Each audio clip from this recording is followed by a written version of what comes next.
Bonjour et bienvenue dans Génération P. Cette semaine, notre thème, violence dans les relations amoureuses. Et pour ce faire, j'ai deux invités. Donc, j'ai pour commencer Mme Nathalie Perron, intervenante externe à la maison Halte Secours. Salut Nathalie. Allô. Ça va bien? Oui, ça va bien, toi aussi? Oui. Notre autre invitée, Mme Julie Maltais, intervenante service jeunesse à la maison Halte Secours. Salut Julie. Allô, Alexandre. Ça va bien? Ben oui, toi aussi? Oui. Donc, tout d'abord, violence dans les relations amoureuses. Les filles, vous êtes tous les deux à la maison Halte Secours. Qu'est-ce que c'est la maison Halte Secours pour ceux qui ne connaissent pas ça? Bien, en fait, la maison Halte Secours, c'est une maison d'hébergement pour les femmes qui sont victimes de violences conjugales accompagnées de leurs enfants.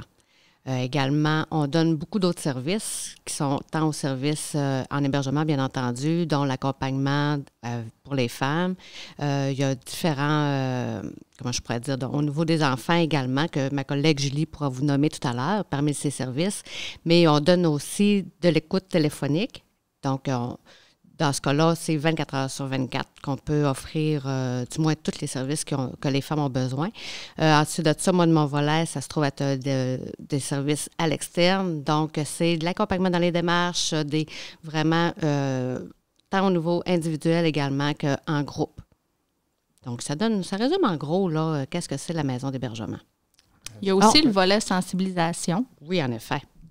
Tant au niveau jeunesse qu'au niveau adulte, parce que, tu sais, on parle d'hébergement, on parle d'externe. Externe, des fois, c'est quand les femmes n'ont plus nécessairement besoin d'hébergement ou plutôt qu'ils n'en ont juste pas jamais eu besoin, finalement, dans leur démarche. Mais il y a tout le volet sensibilisation là, auprès de la population, auprès des jeunes, auprès des groupes de personnes, de femmes, de tous les milieux, finalement, où est-ce qu'on s'invite pour faire de la sensibilisation, pour outiller les gens à reconnaître la violence, à reconnaître le contrôle, faire la différence entre une chicane normale versus de la violence conjugale. Parce que souvent, ça fait peur comme terme. Puis souvent, qu'est-ce qu'on voit, c'est que les gens vont beaucoup associer la violence conjugale à de la violence physique. Tandis que c'est toute la sensibilisation au niveau de reconnaître les formes de violence un petit peu plus sournoises, là, comme la violence psychologique, la manipulation, tout ce qui est ce qui se voit pas finalement. Là. Fait que c'est tout ce volet-là, là, parce que je veux dire, comme ma collègue Nathalie, là, c'est vaste, là, l'éventail des services qu'on offre est vaste entre l'hébergement puis l'accompagnement puis l'externe, là, finalement. Là. Je pense que c'est important aussi de spécifier que c'est des services gratuits. Oui. Et 24 heures sur 24. Là, Julie, tu es plus du côté un peu jeunesse. C'est quoi la différence? Bien, moi, je travaille beaucoup avec les mamans, puis les enfants 0-18 ans. Quand on parle d'enfants plus en bas âge ou en bas de 8-9 ans, c'est beaucoup plus le travail avec la mère qui va se faire. Tout travailler au niveau des conséquences d'un enfant qui a été victime de violence conjugale dans une dynamique de violence familiale, finalement.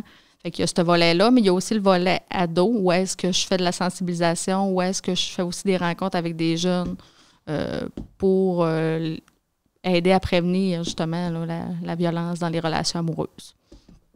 Donc, il y a toute cette sensibilisation-là. Il y a la sensibilisation aussi auprès de tous les partenaires pour qu'eux-mêmes puissent être outillés pour reconnaître s'ils ont des jeunes dans leur milieu, s'ils vivent de la violence, soit dans leur famille ou soit dans leurs relations amoureuses. Parce que souvent, le contrôle aussi, ça peut venir de d'autres gens. Là, fait qu'on est... ça ressemble un peu à ça, là, la différence là, entre le jeunesse et le femme. Là, c'est vraiment au niveau des enfants, au niveau des conséquences vécues. Travailler le lien mère-enfant. Puis au niveau de la sensibilisation dans la violence amoureuse. Tantôt, Julie, tu as glissé le fameux mot qu'il y a une différence entre la chicane et violence. C'est quoi les grosses différences là, entre la chicane et la violence? Je pense que c'est important de faire la différence, oui, parce que souvent, la frontière peut être très mince entre les deux. Si on regarde une situation de chicane, une chicane, c'est que, je vais vous donner comme exemple, si je suis avec mon chum, puis on se chicane pour la sorte de film qu'on veut aller voir au cinéma. Donc, finalement, ce qu'on va faire, c'est que on peut se chicaner. Il y a certains, je suis convaincue qu'on connaît tous et toutes des couples à lesquels c'est chicanent vraiment fort, là, OK? Que vraiment, que ça se parle pas bien. Mais quand on évalue la situation, bien, parce qu'il faut regarder ça dans son ensemble, parce que ça reste que c'est une dynamique aussi dans le couple. Donc, si on revient pour voir si c'est la chicane, je reviens toujours avec mon histoire de film, bien finalement, la source du conflit va rester le film. Va rester probablement également qu'on va trouver un terrain d'entente. On va négocier à dire, ben peut-être, va voir tout seul, va voir le film tout seul, attends-moi à la sortie, ou je vais y aller avec toi, mais demain je reviens, ou peu importe. On va trouver une négociation. Sauf que dans une situation de dynamique de violence conjugale, ben, on se trouve ça prend 4 critères qui sont importants. Puis du moment qu'il en manque un, bien là, à ce moment-là, on a plutôt à penser que ça va être de la chicane, qu'il va avoir peut-être brassé, dégénéré, mais ça prend vraiment les 4 critères. Donc, nous, on parle de le gain. Le gain, c'est de regarder c'est qui gagne. Si c'est toujours le même qui gagne, bien, à ce moment-là, bien, on fait face à de la chicane. Pas de la chicane, mais de la dynamique de violence conjugale. Mais, puis souvent, moi, je détermine ça ou je regarde avec les femmes quand une femme me dit « Ah, ça donne rien, comment que je parle, j'ai jamais raison » ou ça fait longtemps que je me tais. Bon, bien, ça, c'est un gros indice. Après ça, il se trouve à avoir la présence de différents types de violences. On parle par là de la violence psychologique. Cette violence-là va attaquer l'estime de soi. OK? Ça peut être un regard, ça peut être bouder, ça peut être avoir un contrôle qui est là, ça peut être aussi juste « Ah, ça bien, rien que toi qui as raison ». Bon, des choses comme ça qui vont être... donc, ça attaque vraiment l'estime de soi. Il y a également la violence verbale.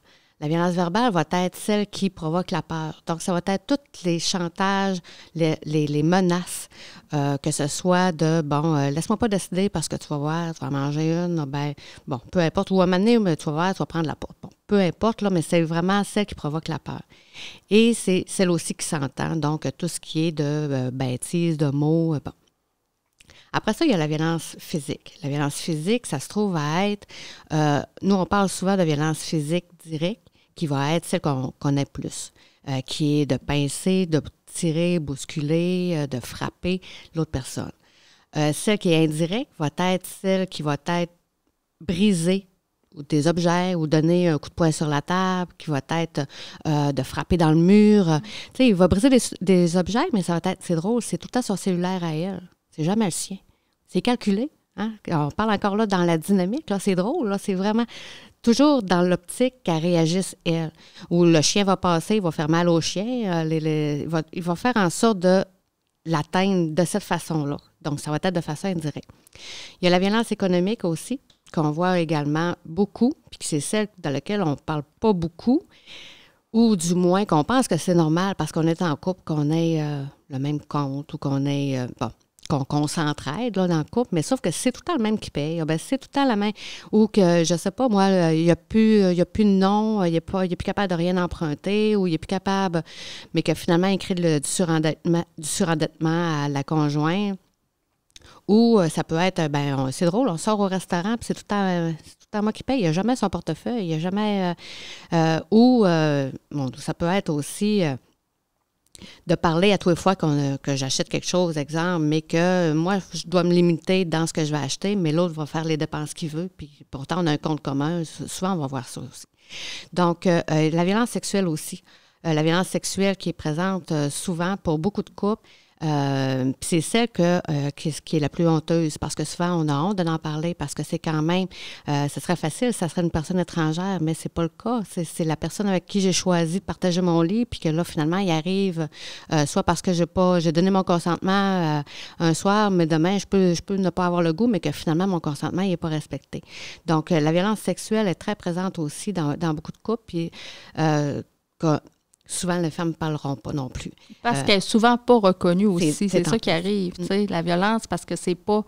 les femmes ne se sentent pas nécessairement forcées comme dans un viol typique qu'on voit à la télévision. Là.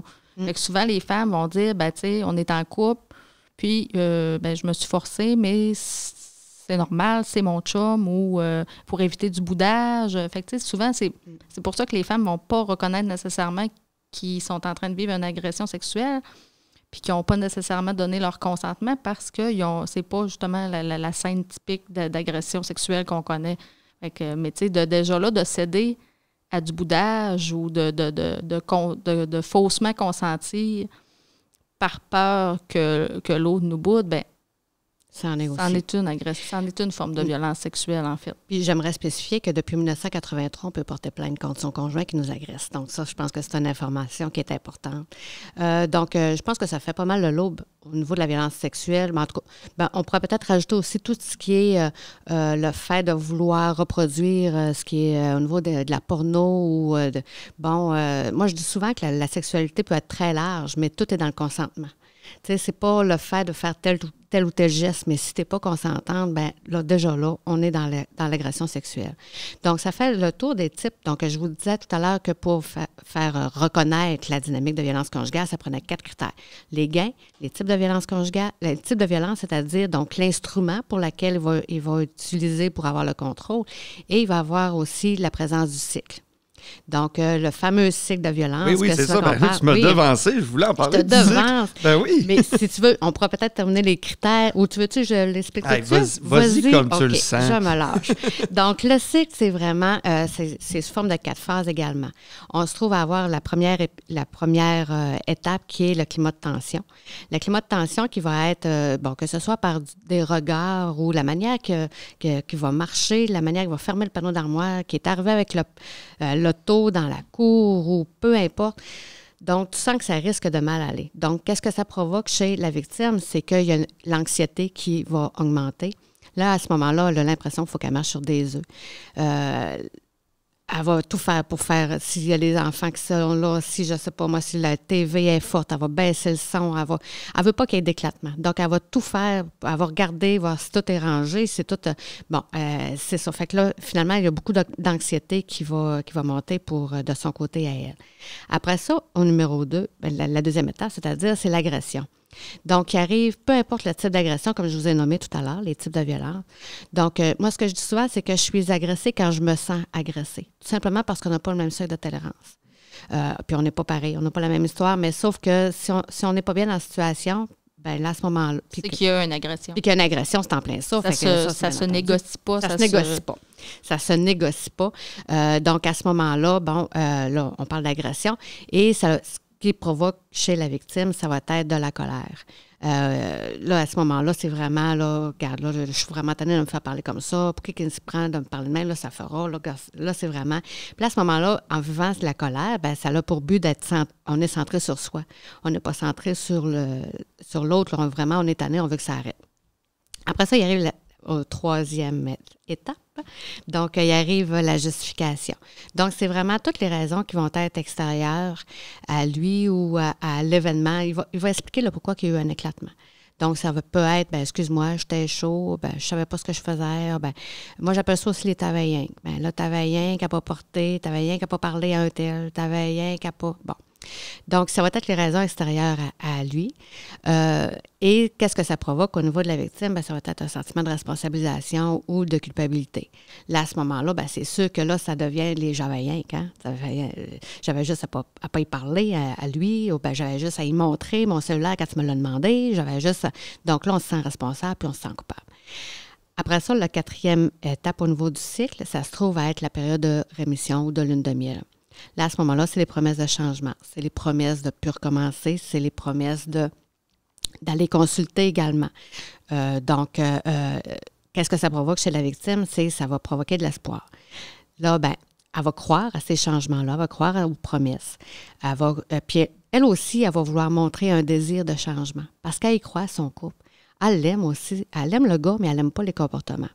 Fait que là, à ce moment-là, c'est sûr qu'elle a... En croyant à son couple, elle va dire, OK, c'est correct, toi, tu me promets de changer, mais moi aussi, de mon côté, je te promets de faire attention. Tu comprends? Fait que là, à ce moment-là, ce qu'on peut faire, le cycle se poursuit, puis ça va continuer. Et, il y a certaines étapes, c'est bien entendu, la tension va augmenter, les agressions vont augmenter. Les justifications, elle va le faire elle-même. Un moment donné, on en vient à le faire soi-même. La lune de miel va venir qu'à disparaître. Donc là, c'est sûr, quand ça perdure dans le temps, ça, c'est bien entendu, là, la façon de l'expliquer comme ça. Donc, pour revenir à les critères, on a parlé des gains, des types, le cycle, et après ça, les conséquences. Les conséquences vont être au niveau de la victime ou au niveau de la famille également. que ce soit de l'anxiété, de se sentir d'être victimisé également, de penser qu'on ne pourra pas jamais s'en sortir, un grand sentiment d'impuissance. Et ça peut être aussi des conséquences économiques, ça peut être le début ou l'augmentation de consommation. Ça, on en voit énormément. Des conséquences financières quand on vit de la violence économique. Ça peut être aussi difficulté de dormir, pas manger. Bon, il y a plein de difficultés, là, plein de conséquences, c'est-à-dire qui vont être en lien avec tout ça.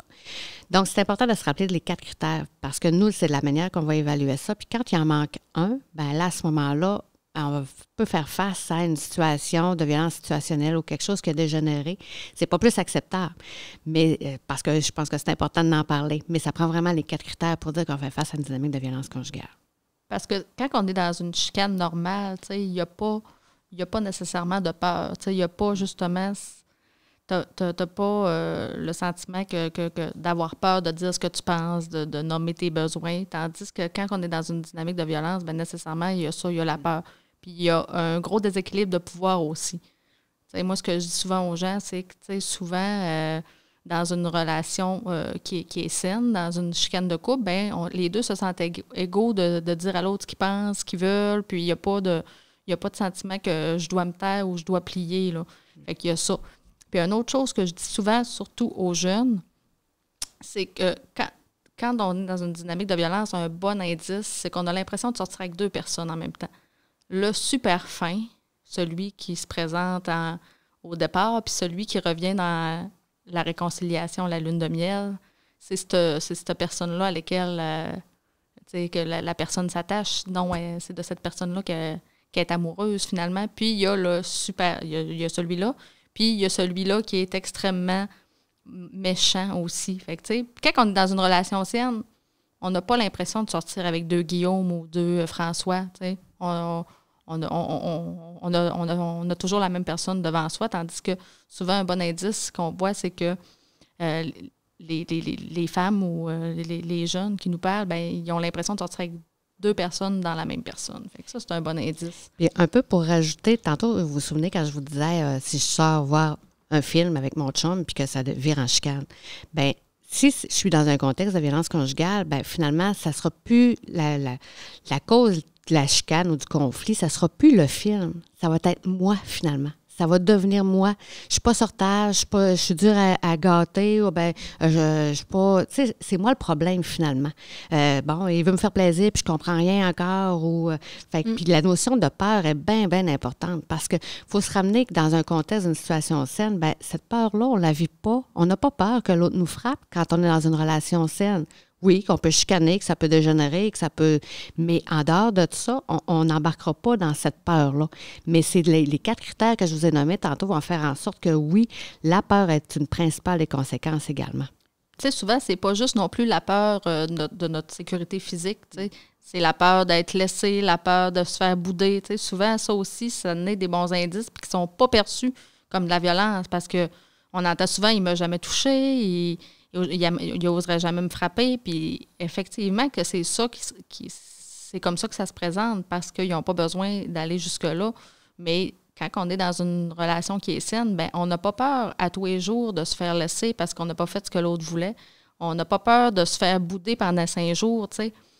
Alors que dans une dynamique de contrôle, bien, c'est des stratégies, tu sais, comme les instruments de violence, bien, c'est des stratégies qui sont utilisées aussi, ça, puis qui sont bien plus sournoises que d'avoir... Si j'ai peur de me faire frapper, bien, c'est facile de reconnaître que ben, je pense que je suis dans une dynamique malsaine, là, je me sens pas en sécurité. Mais si, au contraire, c'est ça, j'ai juste peur de me faire bouder, bien, c'est déjà pas acceptable. C'est déjà un bon indice que ben, je vis du contrôle, tu sais, parce qu'on parle de violence conjugale, mais c'est beaucoup plus facile de parler de contrôle, tu sais, c'est moins stigmatisant, puis c'est plus, tu sais, c'est souvent plus dans du contrôle qu'on peut se reconnaître plutôt que de dire dans la violence, tu sais, ça fait peur, le terme en tant que tel, là. Puis en même temps, j'aimerais spécifier qu'on utilise de plus en plus le terme de contrôle coercitif quand on veut parler de la dynamique de violence conjugale. Donc, c'est comme si, je vais vous l'expliquer simplement, là, c'est comme si... Coercitif. Oui, coercitif. Coercitif, c'est-à-dire, simplement, c'est comme s'il y avait des règles qui s'étaient établies dans un couple, Donc, il n'est pas obligé nécessairement d'avoir, à toutes les fois, il n'est pas obligé d'avoir des actes de violence. OK? Mais il y a une règle qui s'est installée dans le couple qui va faire en sorte que si tu déroges la règle, là, après ça, tu vas savoir, il va utiliser la violence pour te montrer que tu as dérogé de cette règle-là. Juste pour donner un exemple, si, je sais pas, moi, on me demande pour aller prendre un café à la sortie du travail, quelque chose comme ça, puis que ça l'a déjà été dit dans mon couple qu'il fallait que je revienne à la maison pour X raisons, pour préparer le souper, puis que le malaise va s'installer rapidement en dedans de moi, à dire, ben là, je peux pas, parce que si je le fais, qu'est-ce qu'il va dire, ou ça va-tu dégénérer, ou qu'est-ce qui va se passer? Fait vous comprenez la notion de règle. Elle va être là. Puis donc, quand on parle de contrôle, ben c'est ça, c'est pas normal. C'est une perte de liberté, finalement. Puis c'est pas normal d'avoir cette perte de liberté-là. Je pense que dans une relation saine, ben la liberté va être là. On va être libre d'aller prendre un café, on va être libre de retarder après le travail ou d'après l'école ou après nos cours, peu importe. Mais on n'aura pas peur d'avoir une conséquence parce qu'on n'a pas respecté cette règle-là. C'est ça, puis tu sais, ça peut paraître très anodin, par exemple, même qu'enlever la perte, mettons que dans un couple, la fille veut écouter telle émission, mais que le chum dit non, tu l'écoutes pas, tu l'écoutes pas parce que moi, j'aime pas ça. Bon, mais ça en est, ça aussi. Mais oui, c'est s'imposer à l'autre. C'est imposé. Ben oui. C'est pas respecter les droits, mais tu sais, les besoins puis les goûts de l'autre, tu sais. Dans une relation saine, on va respecter ça, puis on va donner l'espace à ça. Tu sais, que tu sois avec quelqu'un qui aime l'équitation, même si toi, tu n'aimes pas ça, ben tu sais, si tu n'as pas l'intention de contrôler l'autre, ben tu vas lui laisser cette liberté-là, là, finalement. Là. Puis là, ben, je vais faire un petit astérisque, là, des fois, là, mais les fameux petits astérisques, allez voir dans le bas de la feuille. Dans tous les exemples, on parle comme la victime est féminine, mais dans peu de cas, il y a aussi des hommes qui sont victimes. Et pour les besoins de la cause, parce que le côté pourcentage, il y a souvent la victime, c'est féminin, c'est la féminine. Fait que pour les besoins de la cause, on va toujours parler au féminin, mais ça arrive aussi du côté des masculins. Fait que je voulais mettre ce petit astérisque-là. Fait qu'on va continuer nos exemples comme ça. Au niveau du secondaire, parce que je sais qu'il y a des jeunes, bien souvent, ils vivent leur première relation amoureuse au secondaire. Oui, ils apprennent à vivre en relation, ils apprennent à créer des liens, à vivre l'attachement, à vivre l'amour. Fait que oui, c'est un apprentissage là, de vivre des relations saines. Oui, exactement, relations saines. Tout est dans le respect, la communication. C'est des choses que je retiens beaucoup. Mais souvent, comme on parle souvent de la jalousie, mettons pour un jeune couple, des jeunes adolescents, la jalousie est quelque chose qui est assez fort. Là. Puis, bien souvent, et même avec les adultes, c'est valorisé. Combien de films où est-ce que la jalousie est mise de l'avant, puis c'est mis de façon romantique, puis que ça ressort comme une preuve d'amour. Fait que c'est sûr que oui, encore aujourd'hui, mais de moins en moins idéalement, on démystifie ça, mais la jalousie est loin d'être une preuve d'amour. En réalité, c'est une forme de contrôle. Puis souvent, c'est ça, c'est vu comme, il m'aime tellement que c'est pour ça, il a peur de me perdre. Fait que s'il a peur de me perdre, ça veut dire qu'il m'aime. C'est ça qui devient malsain là, dans toute cette idéalisation-là de la jalousie. Là. Je sais qu'au secondaire, il présente les fameux couloirs de la violence amoureuse. Hein? Vous êtes très au courant, vous aussi, mesdames. Souvent, c'est les secondaires 4. Comment ça fonctionne, les couloirs de la violence amoureuse? C'est quoi? En fait, là, les couloirs de la violence amoureuse, c'est une expérience interactive où est-ce que les jeunes, ils passent justement, c'est des couloirs, où est-ce qu'ils apprennent à connaître un couple de jeunes, où est-ce qu'ils voient que la violence s'installe graduellement. Donc, les couloirs sont vraiment faits sous forme, puis tantôt, Nathalie nous parlait justement du cycle, mais les couloirs, là, la structure est faite pour passer dans le cycle de la violence avec le jeune couple, là, où est-ce qu'on voit des scènes de leur vie à deux, là, où est-ce que la violence s'installe graduellement. Donc, les couloirs, c'est ça s'adresse au secondaire 4, c'est pour les aider à reconnaître la violence amoureuse dans l'histoire des deux jeunes qu'on apprend à connaître dans les couloirs, finalement. Là. Fait qu'on voit que, justement, à chaque fois, il y a une nouvelle situation qui arrive, le couple finalement se réconcilie. Donc, après ça, on voit aussi l'escalade de la violence. Fait que c'est vraiment pour vivre une expérience de violence dans une relation amoureuse. Où est-ce qu'ils peuvent s'identifier? Parce que c'est des jeunes, là, tu sais. On ne voit pas les visages, rien, là. Mais c'est des jeunes de leur âge, fait qu'ils peuvent facilement se reconnaître dans des situations. Fait que c'est vraiment le but des couloirs. Là, ça a été créé en plus à Alma, là, il y a 10-12 ans environ. Puis c'est ça. C'est vraiment pour faire de la sensibilisation auprès de nos jeunes de secondaire 4 pour qu'ils soient outillés à reconnaître la violence, s'ils en vivent, mais s'ils la reconnaissent aussi dans les relations autour d'eux autres.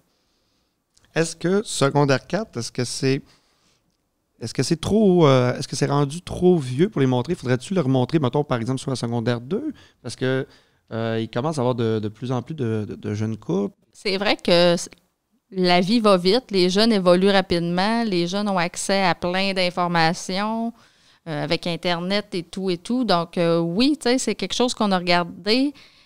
Pour les secondaires 4, ça faisait super bien, mais oui, effectivement, que ça pourrait être présenté à un petit peu plus jeune quand même, là, ou le contenu similaire, mais adapté à leurs âges, à leur réalité, tu sais, parce que qu'est-ce qu'on voyait quand on offrait des ateliers dans la classe de secondaire 1, c'est que des fois, ben il y en a certains qui vont se reconnaître, tu sais, dans des relations amoureuses, mais il y en a d'autres qui sont vraiment pas rendus là. Fait que ça leur parle peut-être un peu moins, mais oui, effectivement, que pour certains jeunes de secondaire 1 puis de secondaire 2, ce serait pertinent qu'il y ait déjà de la sensibilisation, là. Mais toi-même, là, pour bien les connaître, là, qu'est-ce que tu en penses?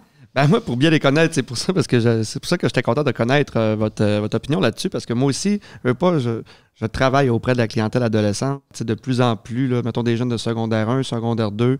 C'est pour ça que j'aime ta phrase, Julie. Oui, la jalousie n'est pas une preuve d'amour. Bon, ben, tu sais, il y en a des fois qui ont des tempéraments jaloux, ou même des filles qui acceptent le fait que mon chum il est jaloux parce que je parle avec tel gars. Tu sais, je dis non, il n'y a pas d'affaire de jaloux, tu n'as pas d'affaire à trouver ça mignon, la jalousie. Tu sais, c'est une forme de contrôle. Puis tu sais, c'est des fois des jeunes en secondaire 1, secondaire 2. Là. Tu sais, déjà là. Puis en plus, si on parle des couloirs de violence amoureuse, ben, il y a tout le temps une question de consentement aussi. Là, tu l'as glissé, Nathalie, là-dessus, le consentement. Puis le consentement, à partir de 12 ans, il rentre dans le système aussi. Tout, là. D'ailleurs, parlant de consentement, j'aimerais ça que vous m'en parlez du consentement. Veux-tu qu'on parle du côté légal? Oui, côté légal, ben, en général. Il y a toute la question de position d'autorité. Il y a l'âge légal de consentement. Donc, quand on parle d'un jeune en bas de 12 ans, moins de 12 ans, 11 ans et moins, le consentement n'est pas valide. Donc, un jeune d'11 ans qui accepte d'avoir des relations sexuelles, le consentement n'est pas valide. À partir de 12 ans, le consentement est valide avec un autre jeune de 2 ans moins 1 jour. C'est un peu complexe, là. Je vais essayer de le vulgariser. Mais 12-13 ans, il faut que l'autre partenaire ait moins de 2 ans moins 1 jour de plus. Donc, qu'est-ce qu'on dit quand le consentement n'est pas valide? C'est qu'on est face à... Il y a des possibilités d'accusation, là, d'agression sexuelle, là, même pour un jeune de 15 ans, même si on dit que la relation est acceptée, même si on dit que les parents sont d'accord, bien, il n'est pas valide le consentement. Fait que c'est important que les jeunes sachent ça, puis ils ne le savent pas la plupart du temps. Ils commencent quand même à être pas pires. Hein? Quand on fait les ateliers, les capsules dans les couloirs, Alexandre, ils commencent à être quand même bons, mais ils sont encore souvent étonnés là, par moi j'ai 15 ans, puis mon chum 20, ben il n'est pas valide, le consentement, tu sais. Fait que là, quand on parle justement de 14 ans et 15 ans, il faut que le partenaire le plus vieux ait moins de 4 ans, moins 1 jour de plus. On est encore confronté à la même problématique. Tu sais. On a des jeunes qui pensent que c'est correct parce que leurs parents le savent, puis parce que il vient coucher à la maison. Ben légalement, n'importe qui pourrait porter plainte. Oui, que ce soit la voisine, n'importe qui. Oui, du moment qu'ils peuvent prouver qu'il y a eu vraiment des relations sexuelles, parce qu'évidemment, il faut qu'il y ait eu des relations sexuelles. Là, c'est pas la relation amoureuse comme les relations sexuelles qui sont pas légales, finalement. Puis, à partir de 16 ans, le consentement, là, il est valide en tout temps. Là. Fait que, tu sais, tu as 16 ans, t'as pas besoin d'avoir l'âge majeur, là, d'avoir 18 ans pour consentir, même avec une personne qui aurait 20 ans de plus que nous autres. Sauf que il y a toute la question de position d'autorité. Donc ça, là, les jeunes aussi sont comme pas toujours au courant de ça, mais c'est pas parce que tu as 16 ans que si tu as des rapports sexuels, mettons, avec ton prof de natation ou ton prof de danse, ben même s'il a juste 17 ans, même s'il a juste 18 ans, ben vu qu'il est en position d'autorité, ben le consentement n'est pas valable. Donc, encore là, c'est des choses que les jeunes ne savent pas, mais que au niveau légal, ben c'est quand même assez touché. Fait que, tu sais, il y a tout le côté aspect légal et aspect technique du consentement, mais tu sais, le consentement en tant que tel, là, souvent, les jeunes vont dire, ben c'est dire oui. Mais dire oui, c'est dire oui vraiment sans se sentir forcé, tu sais, se sentir libre de dire oui aussi, tu sais. Puis ça, c'est bien touché de dire, ben oui, tu sais, j'ai pas dit non, j'ai pas... Mais tu sais, un consentement, là, pour qu'il soit vraiment respecté, il faut vraiment prendre attention à ce que l'autre nous l'accorde réellement, tu sais, de par son non-verbal comme de son verbal, tu sais. Fait que c'est vraiment la responsabilité. C'est ça qu'on dit aux jeunes, c'est votre responsabilité de vous assurer du consentement de l'autre, tu sais. Puis c'est pas parce que justement une journée c'était oui que le lendemain c'est oui, tu sais. Puis on a la fameuse capsule les tasses de thé qui est vraiment le fun à présenter. Fait que si vous voulez la regarder sur Internet, ça fait vraiment un beau parallèle entre le consentement sexuel puis de se faire offrir une tasse de thé finalement. Là, c'est pas parce que j'ai dit oui tantôt que là, ça se peut que dans 15 minutes, quand c'est commencé, ben ça finisse par plus me tenter. Puis j'ai plus soif, j'avais plus ma tasse de thé. Ben, c'est le même principe avec la sexualité. Fait que là, il y a cette notion de consentement-là, des fois, avec les jeunes, là, c'est pas parce que tu acceptes certains gestes sexuels que tu consens à tout finalement. Là. Fait que ton consentement, tu peux le retirer n'importe quand. Puis c'est du moment que tu n'es plus à l'aise, tu as le droit de l'enlever. Là. Fait que ça aussi, c'est touché parce que les jeunes, ils ont encore aussi, même les adultes, souvent, ben une fois que tu as dit oui, tu peux plus reculer, mais c'est pas vrai. T'sais. Fait que c'est tout ça qu'il faut défaire, comme ces mythes-là qui ont été inculqués, mais c'est la société qui a beaucoup inculqué ça, pareil. C'est les émissions, c'est les films, c'est tout le côté... ben, quand tu dis oui, ben là, tu n'as plus le choix après, tu ne peux plus reculer, sinon c'est pas correct pour l'autre. Mais tu sais, c'est absolument... Il n'y a rien de plus légitime que de dire, ben je suis plus à l'aise puis j'ai plus le goût, finalement. Là. J'aimerais juste rajouter, c'est qu'il faut être aussi en mesure de consentir.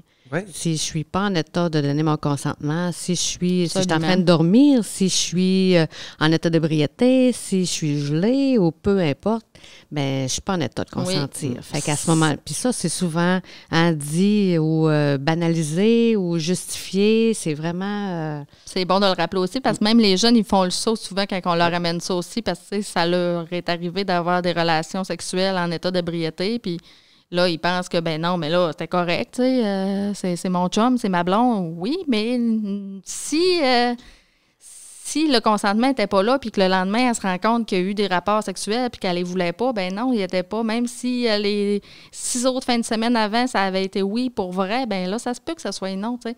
Fait que c'est toujours vraiment, c'est vraiment la responsabilité des deux partenaires. Ça fait un très beau résumé de qu'est-ce que le consentement. C'est ça, il faudrait en parler tout le temps. Oui, vraiment, là, c'est un apprentissage. Ben, tu sais, puis c'est pour les jeunes, puis les moins jeunes aussi, là, le consentement. Puis les adultes, c'est pour tout le monde. Ben oui, c'est ça, tu sais. Souvent, on pense aux jeunes, là, mais il y a des adultes qui ont le consentement loin aussi, là. Tu sais, ils ont la notion de consentement de 82, là. Pas mal, là, avant même, tu sais, le devoir conjugal. Tu sais, c'est vrai que tu sais, quand on parle d'un consentement libre et éclairé, tu sais, la liberté, des fois, là, elle mince un peu, là, tu sais, entre, ben, je vais dire oui parce que sinon, je vais me faire bouder pendant une semaine de temps. C'est pas un consentement qui est libre, ça, là. Je pense que ce qui rend la situation complexe, c'est le fait que ce soit ton chum ou ta blonde. C'est ça qui fait que c'est complexe dans la tête des gens. Ça serait donc facile si je suis dans une ruelle puis je me fais prendre par un étranger puis que je me fais agresser. C'est clair dans ma tête que c'est un viol. Mais si, du moment que c'est mon chum, ça marche plus, là. On dirait, pas que ça marche plus, mais tu sais, c'est difficile de faire la part des choses. C'est plus perçu comme une agression. Puis c'est doublement honteux, c'est pas facile à prouver. Tu sais, je veux dire, souvent, en tant que victime, ben on a honte de ça. Tu sais, le fait, honte de le dire. C'est pour ça que quand on dit que c'est tabou aussi, cette violence-là. Mais il faut en parler. Puis plus on va en parler, bien, justement, ça va faire en sorte qu'il y a beaucoup de filles, de femmes qui vont dénoncer ces situations-là. Insister, là, juste insister, tu sais, du gossage, là, entre guillemets, là, tu sais. Le fameux gossage. Oui, l'un ou l'autre finit par dire oui, ben tu sais, ça n'est pas ça, un vrai consentement. Puis les gens, ils n'ont pas conscience que, ben finalement, tu forces l'autre, tu sais, à avoir une relation sexuelle, là, mais ça se fait en toute subtilité, puis en toute, tu sais, il n'y a pas de grands cris, il n'y a pas d'insultes, il n'y a rien, il y a juste quelqu'un qui est bien insistant, puis que, puis, tu sais, du moment que quelqu'un te dit non, c'est non. Puis si tu as le sentiment qu'il faut que tu fasses ça pour acheter la paix, pour qu'il te laisse tranquille, pour qu'il ne te boude pas, pour qu'il revienne à la maison, peu importe, là, regarde, là. Hein, si tu as ce sentiment-là, écoute, là, on est loin de faire l'amour, là. Là, je pense qu'il faut se ramener à ça. Si ça te dit non à l'intérieur, là, ben, tu sais, ça te dit non, tu l'as ta réponse. Depuis environ 1 an et demi, on dirait que ça arrive quasiment tous les semaines, les fameux féminicides. Pour mettre dans le contexte, qu'est-ce qu'un féminicide? Ben, un féminicide, c'est vraiment de tuer une femme. C'est parce qu'elle est une femme. Là, ce qu'on voit principalement, c'est dans un contexte de violence conjugale également. Donc, oui, parce qu'elle est une femme, on va se permettre de la tuer. Donc là, tu dis 1 an, 1 an et demi, c'est même pas ça. Moins d'un an, c'est moins d'un an, c'est depuis janvier. C'est ça, oui. Janvier, on est à 16 féminicides. Donc, si on fait le calcul, c'est 40 enfants qui sont orphelins de mère. Et aussi, il y a eu 2 enfants qui ont été tués également dans tous ces drames-là. Donc, c'est ça. Oui, puis je pense que c'est important d'en parler parce que c'est aberrant de penser que des femmes ont perdu la vie dans des contextes tels... puis souvent, on entend toutes sortes de choses en lien, que ce soit par les médias ou peu importe, mais sauf que c'est important de parler de la notion de dangerosité dans le sens que c'était toutes des femmes qui étaient dans un contexte de séparation. Donc, c'est important d'avoir cette réflexion-là, que c'est un élément de plus quand une femme une femme qui est déjà dans un contexte de violence conjugale. Parce qu'on ne se le cachera pas. Je veux dire, il y en a plein de gens qui vont se séparer, puis ça ne se finit pas tout par des drames comme ça, par des meurtres, ça ne se finit pas nécessairement comme ça. Mais dans un contexte tel qu'il était, bien, c'est sûr que c'était un contexte de violence conjugale pour justement finir par ça, il y avait vraiment une augmentation. Là. Ben, je veux dire, on ne peut pas quantifier l'augmentation, mais c'est vraiment le fait qu'il y a eu la fin de la relation ou le contexte qui était le au point niveau de rupture, le point de rupture, la garde des conjoint. enfants. Donc, ça amenait un contexte qui amenait justement une augmentation de la dangerosité finalement. Puis ça s'est résolu par des meurtres. Puis là, c'est sûr que le fait que en janvier, on était encore tous dans un confinement, ça n'a pas aidé. Là. On dira ce qu'on voudra, le confinement, ça a été vraiment le fait qu'il y a eu beaucoup de femmes qui ont été travailler à la maison. En tout cas, il y a eu beaucoup de contextes. Là, je veux dire, on ne mettra pas tout ça. On connaît le contexte tel qu'il était. Là. Sauf que là, on fait face aussi que c'est un semblant, je vais le mettre en guillemets, un semblant de retour à la normale. Puis, c'est... comment je pourrais dire, une femme... Je pense que la pandémie a servi à beaucoup d'hommes, beaucoup d'agresseurs dans un contexte de contrôle, comme on a parlé tout à l'heure. Donc, ça a servi à beaucoup d'hommes. Donc, ça a fait en sorte que là, on se retrouve, on veut reprendre un cours de vie normal, on veut sortir, reprendre, que ce soit le travail, que ce soit peu importe. Puis, il y a eu beaucoup de crises déjà là, dans des couples. Regardons, il y a beaucoup de couples à lesquels ça a éclaté, dans lesquels il n'y avait pas nécessairement de violence conjugale non plus, mais ça a éclaté. Mais là, dans un contexte tel qu'il est de violence conjugale, c'est ça. Ça fait en sorte que le fait de sortir de la pandémie, le retour à la normale, fait en sorte que le conjoint perd le contrôle, là, du moins, puis elle veut retrouver sa vie d'avant.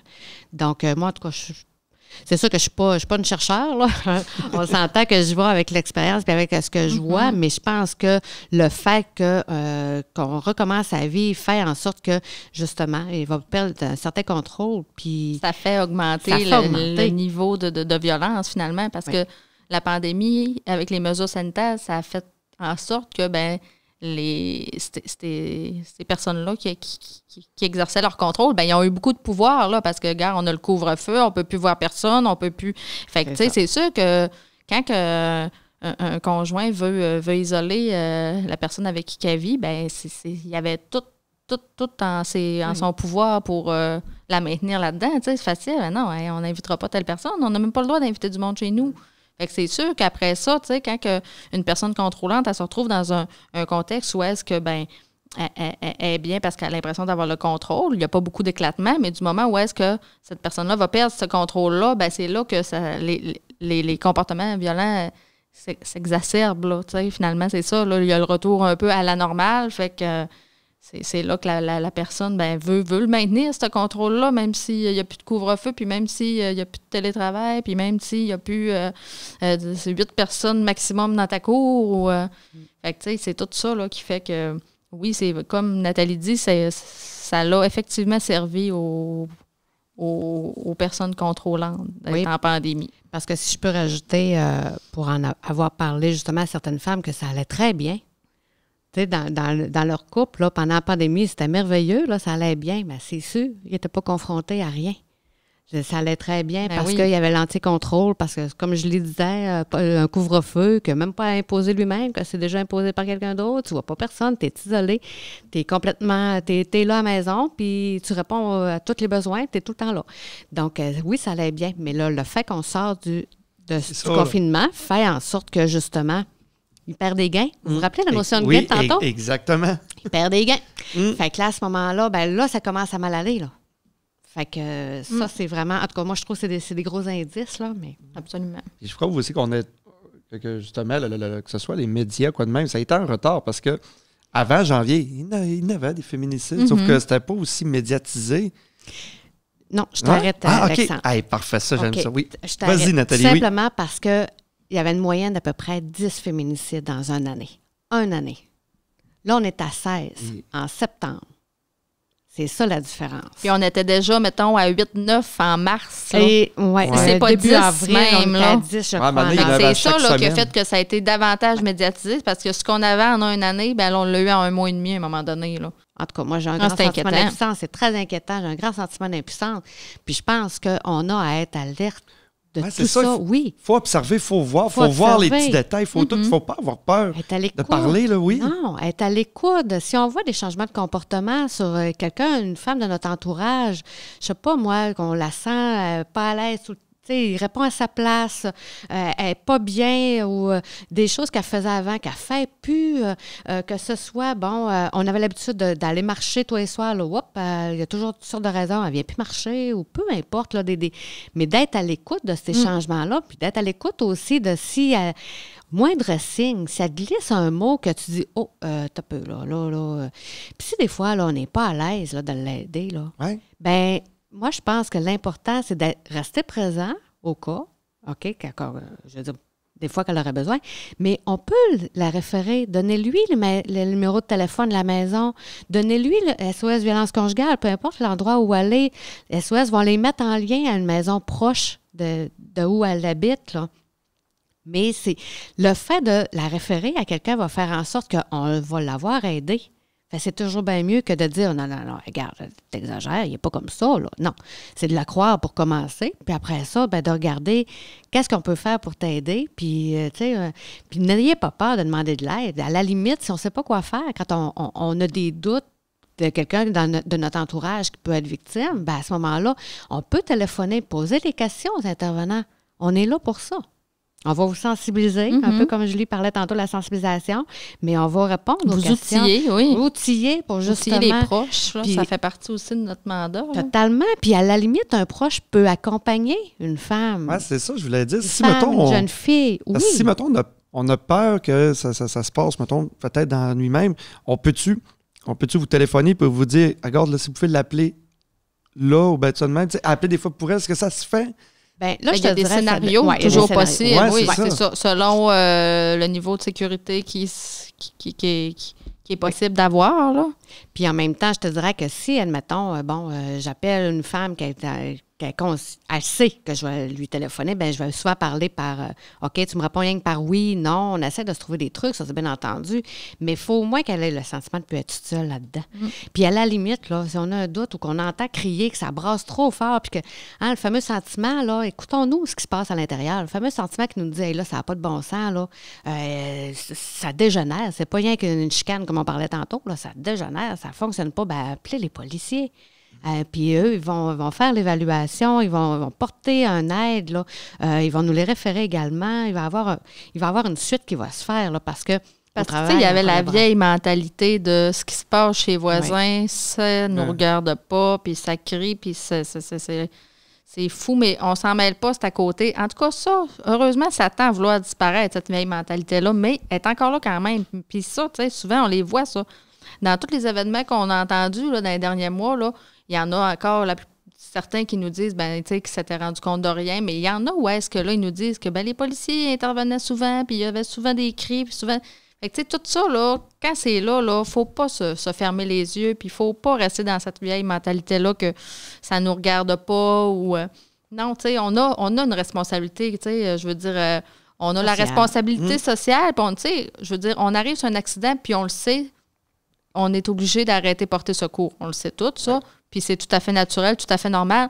Bien, il faudrait le voir un peu sur le même principe. Tu sais, quand on est conscient, quand on est témoin quand on a peur pour quelqu'un, bien, on devrait appeler la police. Pas au pire, on l'appelle pour rien. Tu sais. Si la police se présente puis qu'elle évalue que finalement, tu sais, c'est pas grave, bien, c'est pas grave. C'est pas grave de se déplacer, de faire déplacer pour rien quand on a une inquiétude réelle. C'est beaucoup mieux de faire déplacer les policiers que de ne pas le faire puis que le pire arrive finalement. C'est ça. Puis j'aimerais ça, justement, spécifier dans tout ça que peu importe la ressource vers laquelle on va se tourner, il n'y a personne qui va prendre de décision à la place de la personne qui est concernée. Dans le sens qu'il n'y aura jamais... À moins d'arriver sur un événement, exemple, les policiers arrivent dans une situation de violence conjugale, la victime est en train de se faire frapper, exemple. Bon, là, ils vont porter plainte, mais en dehors de ça, il n'y a personne qui va prendre de décision à la place. Je trouve que c'est important de le spécifier dans le sens que à la maison d'hébergement, peu importe le service, que ce soit avec une femme, que ce soit avec une adolescente, il n'y a pas une intervenante qui va dire ou qui va dire là, ça n'a pas de bon sens, tu dois le quitter. OK? Il n'y a pas une intervenante qui va prendre la décision. C'est vraiment puis des fois, c'est pas... Au rythme des C'est au rythme, puis en personnes. même temps, on ne se le cachera pas, mais c'est pas toujours c'est pas toujours la séparation qui va régler ce qui se passe. C'est pas toujours ça. Puis c'est pas toujours ça qu'elle va décider non plus, la victime. Mais ça lui appartient à elle. C'est important de le spécifier. C'est le rythme de la personne, c'est ses décisions. L'important, nous, ce qu'on veut, c'est d'installer un filet de sécurité. Qu'elle soit à la maison avec le conjoint ou qu'elle soit séparée, bien, l'important, c'est qu'elle se sente en sécurité, tu sais. Puis ça se peut que, tu sais, oui, souvent, là, tu sais, on dit qu'en moyenne, ça prend 7 fois une femme environ pour finalement partir. Parce que oui, cette femme-là, ben tu sais, là, c'est pas un inconnu qui fait vivre cette violence-là. C'est quelqu'un à qui elle est attachée puis de qui elle est amoureuse. Fait que c'est d'autant plus difficile, puis ben elle a besoin d'aller valider des choses parce qu'elle se fait dire plein de choses quand dans la réconciliation, beaucoup de promesses, fait qu'elle a besoin d'aller valider plein de choses, fait qu'on va jamais bousculer, puis on va jamais dire à une femme ben là, tu sais, tu y retournes encore, ça n'a pas de bon sens. Non, on respecte ça, on est là, puis c'est un peu ça que les proches, tu sais, on les outille à être aussi pour eux autres, tu sais, parce que même pour les proches, c'est dur quand c'est, admettons, ta fille ou une personne proche de toi qui est dans une dynamique de violence, tu sais, puis que tu te dis, tu sais, Caroline, elle y retourne encore, tu sais, ça devient, là, puis des fois, on a le goût tu sais, on voit des parents qui se sentent impuissants puis qui ont le goût de couper les ponts parce qu'ils se sentent à bout de ressources, mais c'est la pire chose à faire de couper le lien avec la personne. Il faut se dire qu'il faut être là puis qu'il faut le maintenir puis être là pour la fois où est-ce qu'elle va décider de s'en aller. Ou la fois où est-ce qu'elle va avoir vraiment peur pour elle puis qu'elle va pouvoir se tourner vers nous autres. T'sais. Fait que la maison, c'est un peu le même optique, jamais qu'on va dire quoi faire. Totalement. Puis j'aimerais ça, tu m'amènes sur la balle au bon, comme on dit. Mais les justifications puis la lune de miel vont faire en sorte que c'est pour ça qu'elle va rester. Mm-hmm. Les justifications, du moment que le doute s'installe, ben on n'est plus centré sur notre colère. On est centré sur lui, ce qu'il vient nous dire, ou on doute de nous autres. C'est vrai, il a raison. J'avais rien qu'à pas parler à un tel, je l'ai fait. Il me l'avait déjà dit, puis je l'ai fait pareil. Fait que tout ça va faire en sorte qu'on va continuer dans cette dynamique-là, qu'on va lui donner une chance. Ou, bien, c'est sûr que la lune de miel est pas en grande partie aussi, mais tout ça, c'est 2 facteurs qui vont faire en sorte qu'elle va continuer. Puis je pense qu'il y a beaucoup, quand on parlait de proches, mais souvent les proches ne comprennent pas nécessairement ça. Ils vont rester accrochés plus sur l'agression ou toute la notion de contrôle qu'il y a, plutôt que de penser à toutes les justifications. Toutes les raisons qui font que la personne reste dans cette relation-là, tu sais.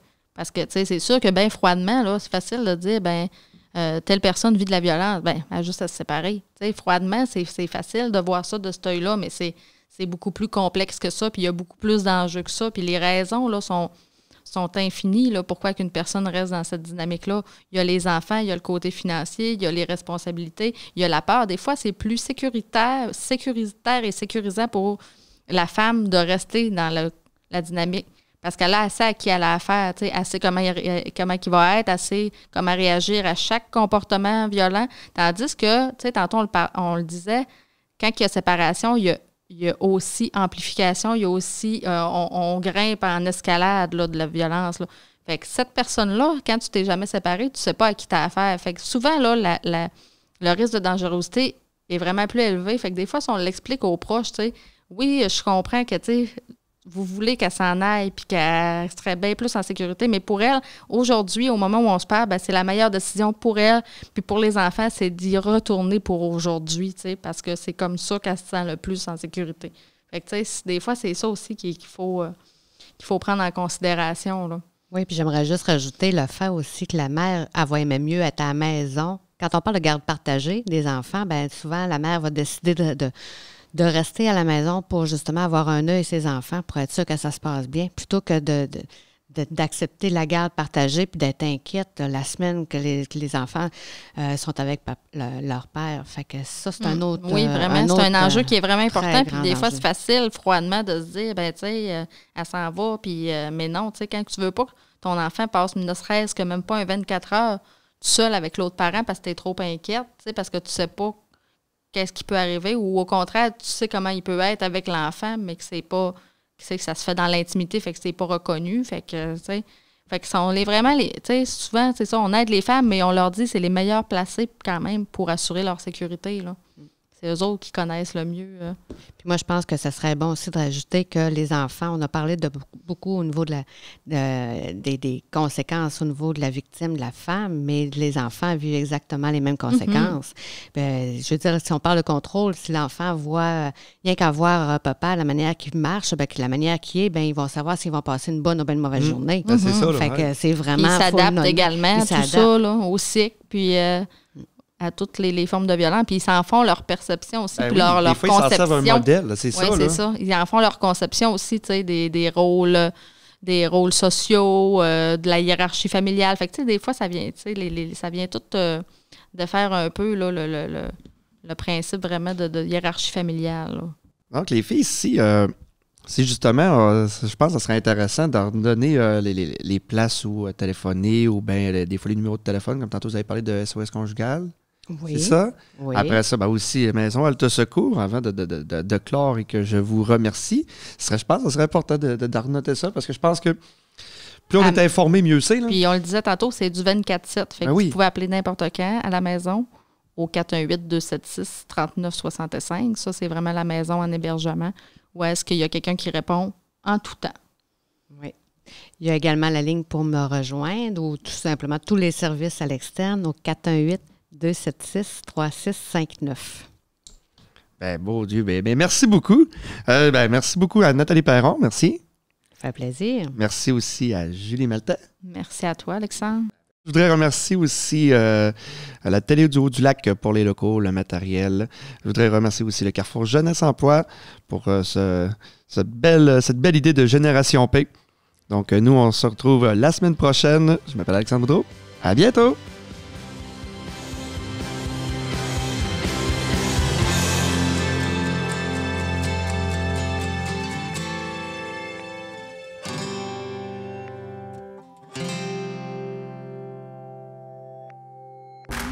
Ce balado est produit en collaboration avec la Télédio du Lac.